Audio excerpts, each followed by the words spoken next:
Sir এখানে question আমার paper পেয়ে যেটা এত হ্যাঁ হ্যাঁ আমি বলেন যেটা বুঝতেছি যে স্যার এখানে দেখেছেন হয়তো যে পেজ নম্বর 2 তে হয়তো পুরো প্যাসেজটা ফুললি দেওয়া নেই, একটু বাধা বাধা এসেছে। হ্যাঁ হ্যাঁ যে এখানে লেখা এই যে এখানে ইন্ডিকেশন বা পেপার এইখানে কিছু পাপা কেমব্রিজ চলে আসছে এটা। না না না স্যার, পেজ নাম্বার 2 এর একদম শেষে স্যার। ও হ্যাঁ লাস্টের দিকে একটা ইনফরমেশন। এটার জন্য হয়তো স্যার ওটা একটু মানে আর কি আটকে যাচ্ছে। এটা তো এখন তোমার দোষ না, প্রেসের কোশ্চেন পেপারের দোষ। কিন্তু ওইটা ওই ধরো অতটুক বাদ দিয়ে আচ্ছা, তুমি হ্যাঁ, বাকি অ্যান্সার গুলো কি বের করতে পারো? আচ্ছা স্যার এখন সমস্যা হচ্ছে যে sir question number 8A 8B এইসব টাইপের অ্যান্সার গুলোকে কিভাবে সাজাতে হবে।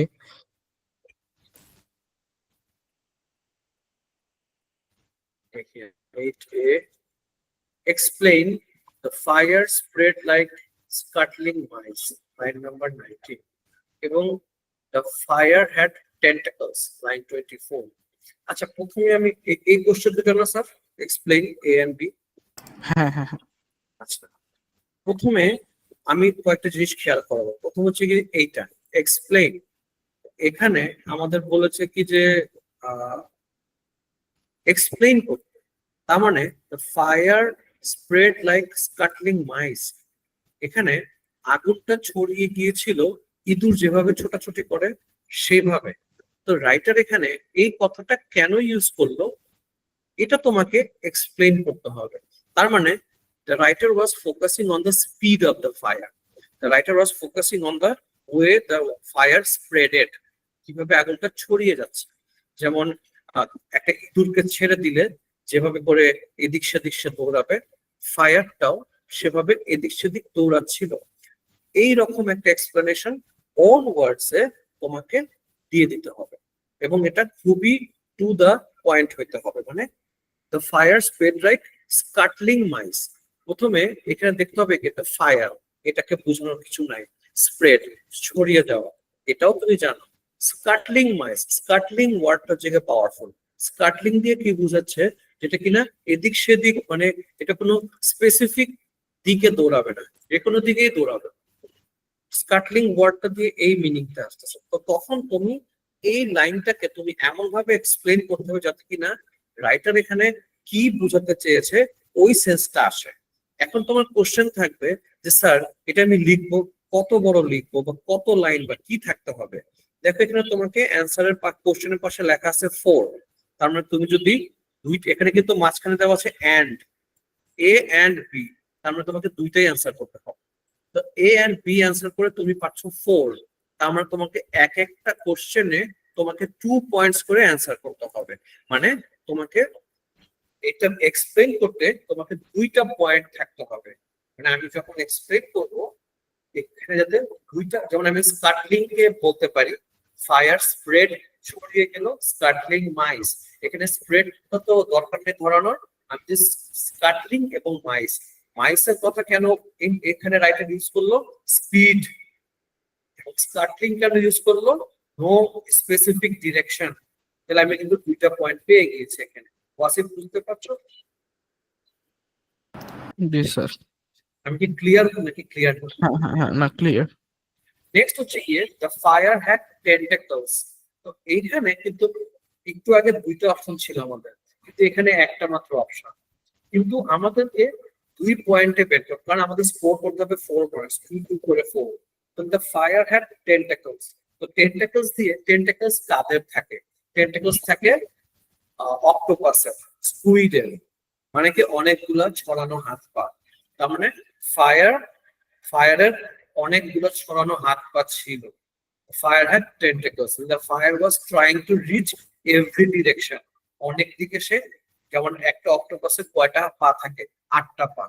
তাহলে সে অক্টোপাস, সে টেন্টাকলস, তোমাকে যে 8টাই বলতে হবে তা না, মানে it was trying to move in different direction at once, এটা টেন্টাকলস দিয়ে এই সেন্সটাতে আসতেছে। ওকে, আমি কি বুঝতে পারলাম না? জি sir.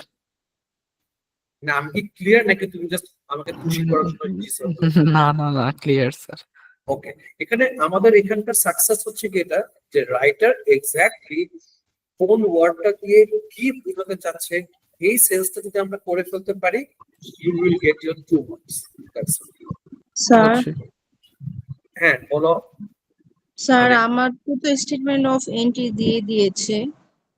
Exam maybe English language সকালে হবে। সকালে কয়টা বাজে হবে?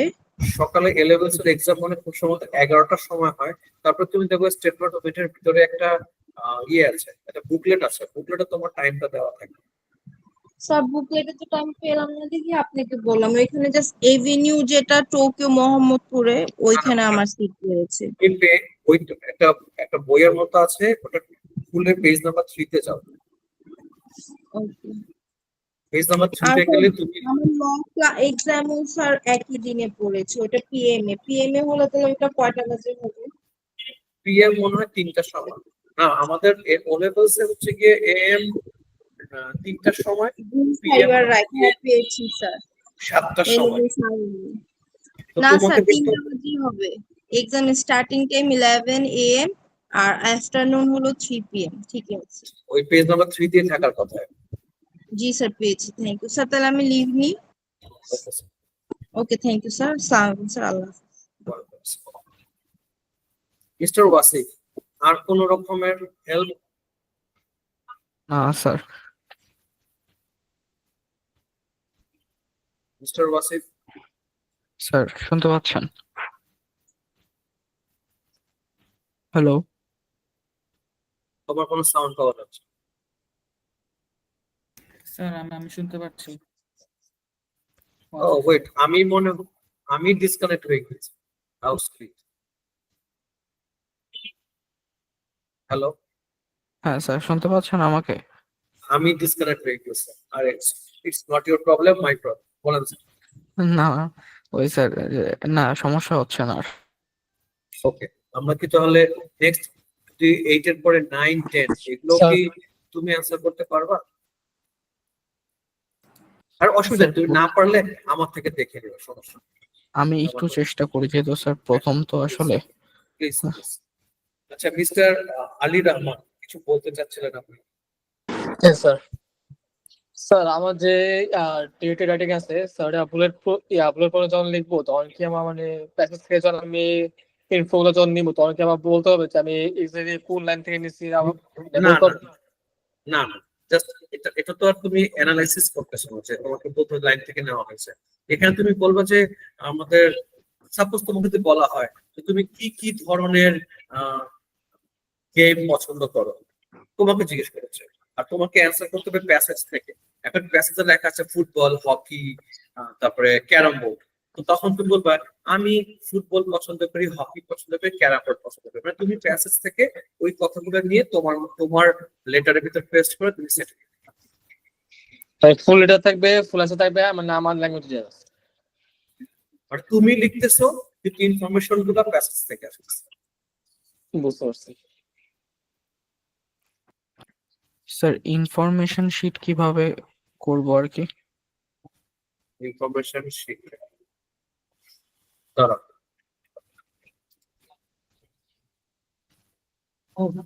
ইনফরমেশন শিট,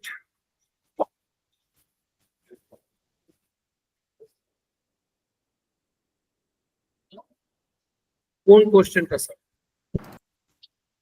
পেজ নাম্বার 6 এর কোশ্চেন নাম্বার 12।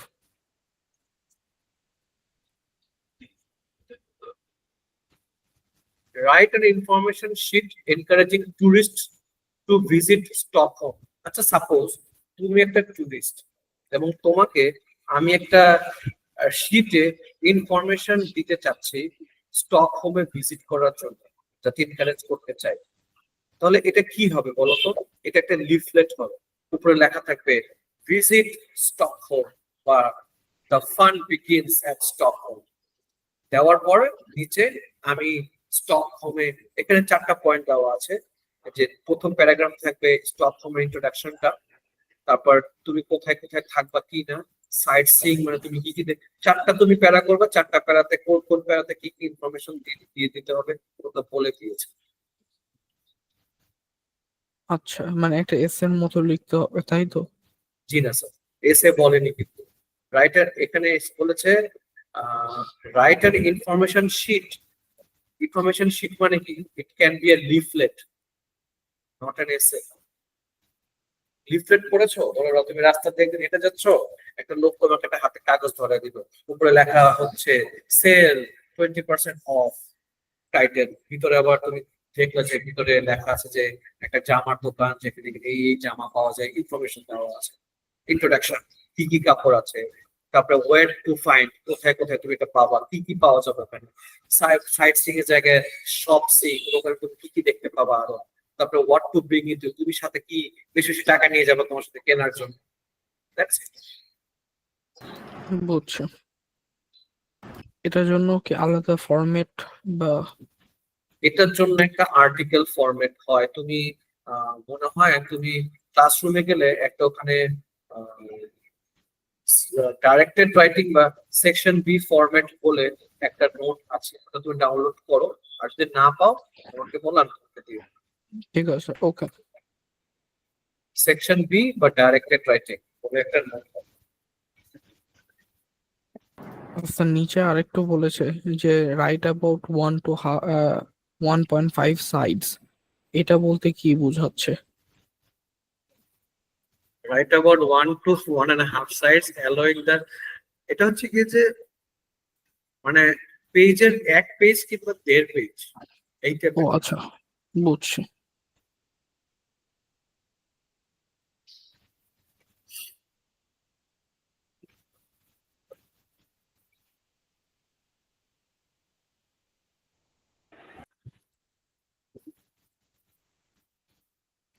নেটওয়ার্ক চলে যায় থেকে। আইহান দাও। স্যার দিয়েছি।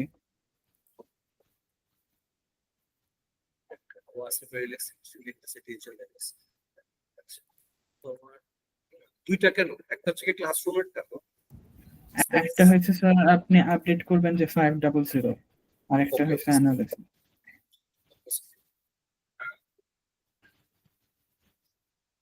অ্যানালাইসিসটা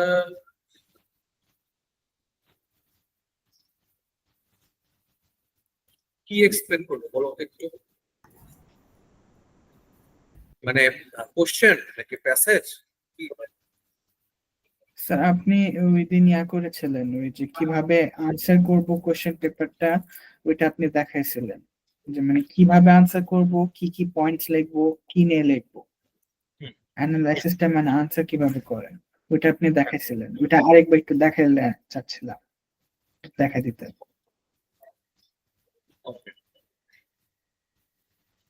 শিওর।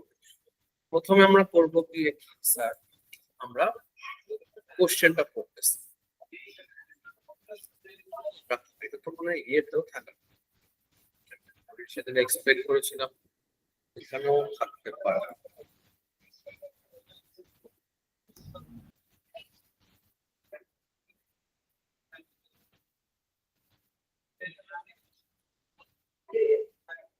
হ্যাঁ, ও ফাটাফাটি অবস্থা, ওটাই শেয়ার।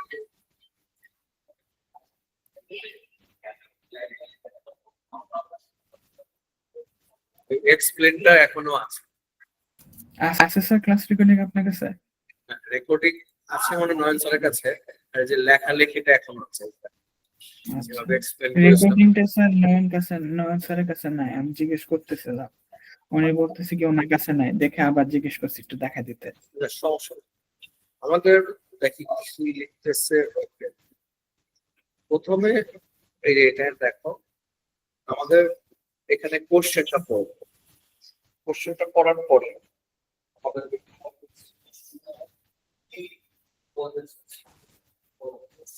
চাচ্ছে কি, explain how the writer presents the decline of handwriting. Decline of handwriting নিয়ে আমাদেরকে লিখতে হবে। মানে we have to go through the passage। এখন আমি প্যাসেজে চলে যাব এবং প্যাসেজে ডিক্লাইন নিয়ে যত যত কথা বলা আছে এই সবটাকে আমাদেরকে আন্ডারলাইন করে ফেলতে হবে, মার্ক করে ফেলতে হবে। এবং ওইখানে আমাদের করবো কি, এই যে এখানে দেখা গেল আমরা কি করতেছি, আমরা এই যে এই পাশে দেখো স্টার্ট লেখা আছে, স্টার্ট, তারপরে 8 এবং লাস্টে কন্টেন্ট। মানে কি, আমরা স্টার্টিং করব হয়তো আমরা এখানে দেখো আমরা স্টার্ট এখানে কি করেছি, আমরা টাইটেল দিয়ে স্টার্ট করেছি। The writer used a title that is dying art of handwriting. Here the writer used a negative word dying, which gives a sense that the writer is trying to convey that the writing nowadays is at decline বা is declining. এই যে তো আমি কি করলাম, আমি এই কোশ্চেনটা মানে স্টার্টিং এর টাইটেল হচ্ছে কি আমাদের একটা পয়েন্ট, টাইটেলকে আমি ইউজ করলাম অ্যাজ আ কোড, এবং তারপরে এখানে টাইটেল কি মিন করছে, যে টাইটেল এখানে একটা নেগেটিভ সেন্স দিচ্ছে, এবং এটা সাথে আমি কোশ্চেনের সাথে কানেক্ট করে ফেললাম যে এখানে ডিক্লাইন অফ হ্যান্ড রাইটিংটা বোঝাতে চাচ্ছিস এইভাবে। এরপরে করবো কি তারপরে আমি ওপেনিং ফার্স্ট প্যারাটা যেটা আছে, ফার্স্ট প্যারাটাকে নিয়ে আমি কমেন্ট করবো। তো ফার্স্ট প্যারাটা দেখা যাচ্ছে কি একটা দুঃখের কথা বলছে, যে মানে একটা স্টার্টিংটা ছিল একটু স্যাড টাইপ, যে 20 বছর আগে $300 একটা Mont Blanc pen, it was very expensive gift, graduation gift, কিন্তু এখনকার দিনে মানুষ পেন ইউজ করে, even a expensive thing they are. এবং তারপরে এখানে একটা তার ওপেনিং লাইনটা ছিল sad about decline of handwriting. এখানে তার কোট ছিল মড ব্ল্যাক পেনের ব্যাপারে, কিংবা $300, এবং সে ওটাকে কন্ট্রাস্ট করেছে একটা, এখানে দেখো পাশে স্যাড এবং কন্ট্রাস্ট লেখা আছে, স্যাড এবং কন্ট্রাস্টটা এখানে লেখা আছে। এখানে স্যাড এবং কন্ট্রাস্ট দিয়ে কি বুঝাচ্ছে, তার ওপেনিংটা ছিল স্যাড, মানুষ কলম ইউজ করে না, কোট করে দেবো কিভাবে, এবং কন্ট্রাস্টটা হচ্ছে গিয়ে যে পেনের সাথে কন্ট্রাস্ট হয়ে যাচ্ছে ম্যাকবুক বা আইপ্যাড। এই যে দেখো নিচে লেখা আছে, দুইটা প্রপার নাউন ইউজ করলো সে, ম্যাকবুক এবং আইপ্যাড, যেগুলো সে দিয়ে সে কন্ট্রাস্ট করে বোঝাচ্ছে যে পেন আমাদের মানুষ এখন লেখার থেকে বেশি টাইপিং এর দিকে বা ওইদিকে চলে যাচ্ছে, টাইপিং ই বলতে গেলে। স্যার আমি বোঝাতে পারছি আপনাকে? জি জি স্যার। ওকে, এরপর আমি করবো কি, আরো প্যাসেজ পড়ে পড়ে আমরা আরো ইনফরমেশন গুলো কালেক্ট করবো। যেমন দেখা গেল যে এখানে এসএস মানে একটা শর্ট সেন্টেন্স দেওয়া আছে। শর্ট সেন্টেন্স মানে কি, দেখো, good handwriting can lead to better grades too, this is a short sentence. এই যে এই প্যাসেজটা পড়বা, কিভাবে অ্যানালাইসিস করছে এগুলো দেওয়া আছে, তারপরে তুমি পড়ো। ওকে, এটা হচ্ছে তাসফির, তোমার লাগবে এটা টাস্ক করতে, নয়ন স্যারকে বলো এটা একটা প্রিন্ট করতে, তুমি এটা নিয়ে নাও, তাসফির দেবো। Thank you sir. স্যাটারডে ইনশাআল্লাহ স্যাটারডেতে আমরা একটা সময় ক্লাস চলে আসবো। তো এখন এখানে আমাদের এটা একটা শর্ট সেন্টেন্স। আচ্ছা, এখানে আমরা শর্ট সেন্টেন্স কেন ইউজ করি? শর্ট সেন্টেন্স ইউজ করি আমরা to create curiosity, to create suspense, যে অল্প কথা বলবো। তো এটা তুমি বলবো, রাইটার এখানে একটা শর্ট সেন্টেন্স ইউজ করছে টু ক্রিয়েট কিউরিওসিটি, যেখানে লেখা হলো যে গুড, এখানে আবার হ্যান্ডরাইটিং ব্যাপারে ভালো কথা বলতেছে যে good handwriting can lead to better grades too. তো এখানে বোঝা যাচ্ছে যে হ্যান্ডরাইটিং ভালো হলে বেটার গ্রেড, এবং যেহেতু হ্যান্ডরাইটিং ইউজ হচ্ছে না সেজন্য ডিক্লাইন হয়ে যাচ্ছে হ্যান্ডরাইটিং। মানে আমাকে যেটাই আমরা বলি তার সাথে আমাদের ডিক্লাইন মানে কোশ্চেনের সাথে একটু কানেকশন রাখতে হবে। এখানে তুমি প্যারেনথেসিস আছে, যেমন যে দেখো এখানে এই যে লাইন নাম্বার 40, এখানে দেখো ডেকোরেটিভ হ্যান্ডরাইটিং, রাইটার এখানে প্যারেনথেসিস ইউজ করলো। প্যারেনথেসিস মানে কি, ব্র্যাকেটস, ব্র্যাকেট ইউজ করলো। ব্র্যাকেটে মানে কি, ব্র্যাকেট গিভস অ্যাডিশনাল ইনফরমেশন। তো আমাদেরকে এখানে ক্যালিগ্রাফি, ডেকোরেটিভ হ্যান্ডরাইটিং এর কথা বলতেছে এখানে, যে গিভিং অ্যাডিশনাল ইনফরমেশন, দিস আর দ্যাট, এই আর কি। তো আমি কি বুঝাতে পারলাম কিভাবে অ্যানালাইসিস করতে হয়? তো আমাদের ফার্স্টে টাইটেল নিয়ে কথা বলবো, তারপর আমরা ওপেনিং প্যারাগ্রাফ নিয়ে কথা বলবো, তারপর আমরা অনেকগুলো যতগুলো আমরা ইনফরমেশন মাঝখান থেকে বের করেছি, পয়েন্ট কোড অ্যানালাইসিস, ওগুলো করবো। লাস্টে আমরা এই যে একটা কনক্লুশন লাইন আছে, এইটা দিয়ে আমরা এটাকে লাস্টের প্যারা দিয়ে আমরা কনক্লুড করব। এবং লাস্টের প্যারাটা দেখো একটু অপটিমিস্ট টাইপের একটা লাইন, যেটা আর কি ফার্স্ট লাইনের সাথে ফার্স্ট যে স্টার্টিং লাইনের সাথে এই লাইনটা যদি কম্পেয়ার করো, দেখা যাচ্ছে যে ওইখানে সে ছিল একটু স্যাড, কিন্তু এখানে সে একটু অপটিমিস্ট, মানে সে চিন্তা করে যে সামনে গিয়ে আরো ভালো হবে। If we try, we can do this. এই টাইপের। তো তুমি বলতে পারো the writer started with a sad tone, but in the very end, after reading the last line, last paragraph, we can get this idea that writer was optimist that it can be fixed. এই টাইপের কিছু। বুঝতে পারলাম sir? জি sir. মানে analysis মানে হচ্ছে গিয়ে writer কোন কথা দিয়ে কি বোঝাচ্ছে এটা এক্সপ্লেইন করাই হচ্ছে কি অ্যানালাইসিস। আচ্ছা স্যার, কয়েকটা কোয়েশ্চেন আছে স্যার। বলো। স্যার আমি শুরু করব কোন ইয়াটা দিয়ে, যে টাইটেলটা দিয়ে নাকি প্রথম প্যারাগ্রাফটা দিয়ে? যেটা তোমার কাছে ভালো লাগে, কিন্তু টাইটেল আছে, টাইটেলটা রাখবা, আর প্রথম প্যারা আর লাস্ট প্যারাকে নিয়ে অবশ্যই অবশ্যই কথা বলবা। মাঝখানে আচ্ছা। যত বেশি বেশি পয়েন্টস রাখবা। ওকে স্যার, কয়টা পয়েন্ট থাকবে মানে প্রত্যেকটা ইয়ার জন্য, আমি লেখার জন্য? আমি work-এ? চাচ্ছি তুমি 10টা পয়েন্ট থাকুক, ইনক্লুডিং ওপেনিং এন্ড ক্লোজিং। তারপরে যদি বেশিও লিখো 12টা 14টা, ডাজন্ট ম্যাটার, কারণ তুমি অনেক পয়েন্টস পাও বেশি। মানে আমি চাচ্ছি কি you learn how to do analysis. কারণ একটু আগে তুমি দেখো যে ওই যে কি ওর ছেলেটার নাম কি, ওয়াসিফ কিন্তু ওই লাইনটা বুঝতে পারছিল না। সেম তোমার কিন্তু তাই আসবে, তোমার কিন্তু ফুল অ্যানালাইসিস আসবে। জাস্ট ওই টুক লাইন কি বোঝাচ্ছে এটা তোমাকে লিখতে বলবে তোমাদের ক্যামব্রিজের এক্সামে। তো আমি তোমাকে ওইটার জন্য প্রিপেয়ার করছি, আর যে রাইটার অতটুক লাইন দিয়ে কি বোঝানোর চেষ্টা করতেছে। ক্লিয়ার? আচ্ছা এটা তুমি যত বেশি বেশি অ্যানালাইসিস করবা, তত তুমি বেশি বেশি লাইনস গুলোর ব্যাপারে ইনফর্ম হবে। ওকে স্যার, ইয়াতে মানে প্রত্যেকটা পয়েন্টের মধ্যে কয় লাইন দিব? যে একটা পয়েন্টের জন্য কি 5টা লাইন নাকি না 3টা না না লাইন? না, মানে এত বেশি না, এত বেশি না। জাস্ট তোমাকে করতে হবে কি তুমি জাস্ট 3টা লাইনে যদি তুমি জাস্ট পয়েন্টটা করলা, যে রাইটার এখানে সাবহেডিং ইউজ করলো, হুম। কোথায় তুমি পেলা কোট করলা, এবং 2টা লাইনে লিখে দিলা যে এটা করে কি চেঞ্জেস আসলো এবং কোশ্চেনের সাথে এটার সাথে কি কানেকশন। ব্যাস, তোমাকে যেটা নিয়ে একদম বড় বড় এসে লিখতে হবে তা কিন্তু না, জাস্ট ওটা সেন্সটা আসলেই হয়ে যাচ্ছে। আচ্ছা স্যার, চুজ করব কিভাবে যে কোন ইয়াটা নিয়ে কথা বলবো, মানে কোন পয়েন্টটা ধরবো, এটা কিভাবে স্যার, চুজ করা হবে? এটা তো অনেকগুলো থাকে তো দেখে। এখানে দেখা গেল তোমার, যেমন আমি এই প্যাসেজে আমি দেখলাম আমি অনেকগুলো থাকলেও প্যাসেজে কিন্তু সবগুলো পাওয়া যাবে। যেগুলো যেগুলো পাওয়া যাচ্ছে এবং যেগুলো যেগুলো তোমার কোশ্চেনের সাথে তোমার কানেক্ট হচ্ছে, কোশ্চেনের সাথে মিলে যাচ্ছে, ওগুলো নিবে। বাস, দ্যাটস ইট। আর তোমাকে কি এই স্ক্রিপ্টে আমি দিয়েছিলাম যে পয়েন্ট কোড অ্যানালাইসিস, মানে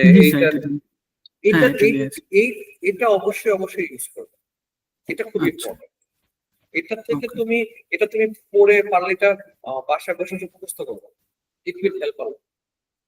আচ্ছা স্যার, আর আমি কি মানে চুজ করব যে মানে বলছেন যে যেটা টপিকের সাথে মিলতেছে কোশ্চেনের সাথে সেই পয়েন্টস গুলো চুজ করতে। তাহলে যদি একটা প্যারাগ্রাফে যদি থাকে যে 4টা পয়েন্ট যেটা কোশ্চেনের সাথে মিলতেছে, তো আমি কি ওই প্যারাগ্রাফ থেকে শুধু নিব আর বাকি প্যারাগ্রাফ বাদ দিয়ে দিব? হ্যাঁ, দরকার নেই। যেমন একটা এসে যদি থাকুক 4টা প্যারাগ্রাফ, ওইটা থেকে যদি 2টা প্যারাগ্রাফের মধ্যে মিলতেছে আর বাকি 2টাতে কম মিলতেছে, তো কি আমি শুধু যে 2টা থেকে বেশি মিলতেছে সেই 2টা নিব আর বাকি 2টা বাদ দিয়ে দিব? হ্যাঁ, লাগবে না।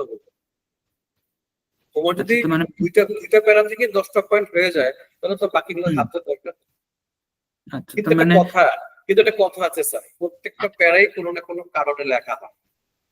ওগুলো তো একটা সেন্স দেয় ওই টপিকের ব্যাপার। মানে কোশ্চেন পেপারে ওরা যে প্যাসেজটা চুজ করে, ওরা একটা স্পেসিফিক কারণেই চুজ করে।